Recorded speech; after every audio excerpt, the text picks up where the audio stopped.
Evidence. This is probably the most important thing when constructing a well-thought-out debate. Strong evidence makes an observer feel like the person presenting their case is intelligent and has put in the work to give the absolute best reasoning to side with them on a situation.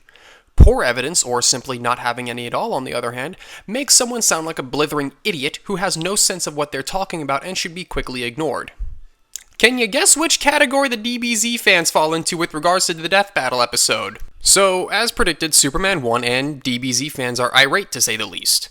DBZ fans were the ones pissing and moaning the first time around about the results and kept bothering Screw Attack to make a rematch, ideally so Goku could win, because apparently Screw Attack works for both DC and Akira Toriyama, and thus what they say in this matter is canon to both series. And just like last time around, the incoherent rage of the DBZ fanbase falls into two categories.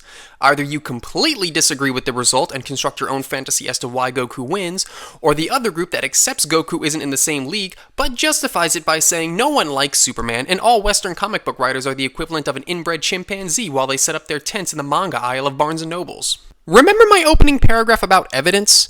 That thing no one in the Dragon Ball Z community has? Now, I want you to really stop to think about this. Let's go back to the first video where Death Battle used the gravity formula. I thought it was sound.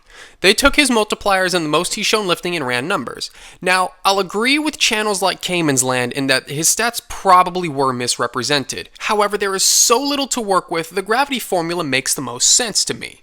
Should they have used the Snake Way reference? Probably not. It was during the beginning of Dragon Ball Z and Goku got much stronger. But did they have anything else to use? No, and they estimated the increase to give compensation. Every Dragon Ball Z Rage video on the other end has their own BS explanation on Goku's power. And none of them can agree with each other too, can you imagine that? I want to tackle a few of my favorites. First, there's the argument that base Goku by GT is as strong as Super Saiyan 3 Goku. It goes pretty much that since Oob is as strong as Kid Buu and Goku is fighting with Oob, Goku should be as strong as Super Saiyan 3. I can understand the thought, but to that I ask, how strong was Kid Buu? All we see him do is the same thing everyone else in Dragon Ball Z does, blow up a planet.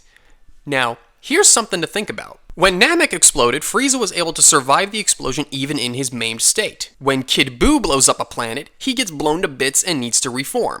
So is Frieza stronger than Kid Buu and thus as strong as Super Saiyan 3 Goku? No, this shit is inconsistent as hell. Just because base Goku is fighting Oob doesn't mean a thing. They were training, not trying to kill each other. Another one that gets me is people bringing up power levels. Dude, Akira Toriyama even says power levels are worthless. He threw them in there to give the heroes a slight edge because the enemies would rely on them. Vegeta even tells Nappa not to bother with them in their fight on Earth. The audience was supposed to understand the nonsense of power levels from the damn Saiyan saga.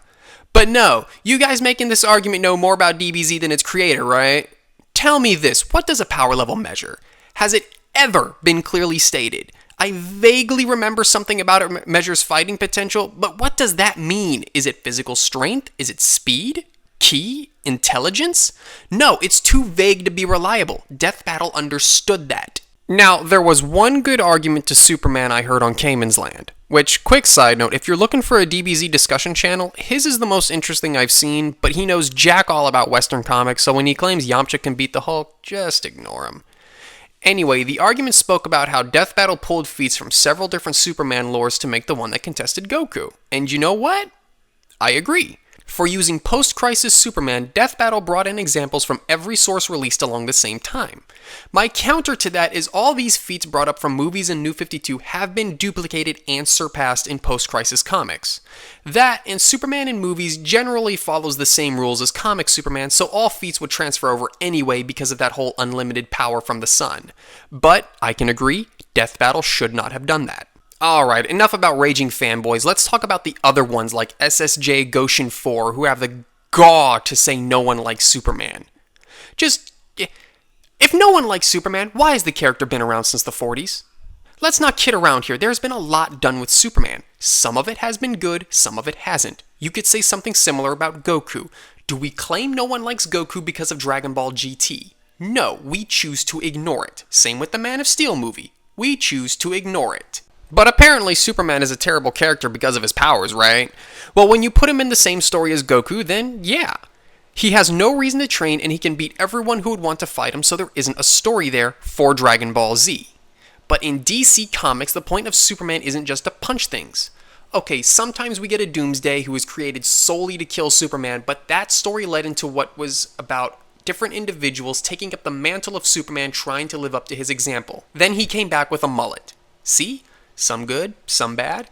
They're different stories, and you can't say Superman is a bad character just because he doesn't fit into a story where the purpose is training and beating stronger opponents every season. Superman's stories are told through symbolism and theme, not fighting. So yeah, all you people saying no one likes Superman in your videos need to go and edit that to say you don't like Superman because there is sufficient evidence stating that he can beat Goku. There's more arguments out there disagreeing with Death Battle, but I mean, who cares? I touched on the big ones I see thrown around most. End of the day, though, the Dragon Ball Z side doesn't have that one crucial thing needed to even consider winning this debate. Evidence. Goku wasn't written the same way Superman was. Death Battle may have errors in their argument, but they aren't significant enough to change the outcome. Get over it.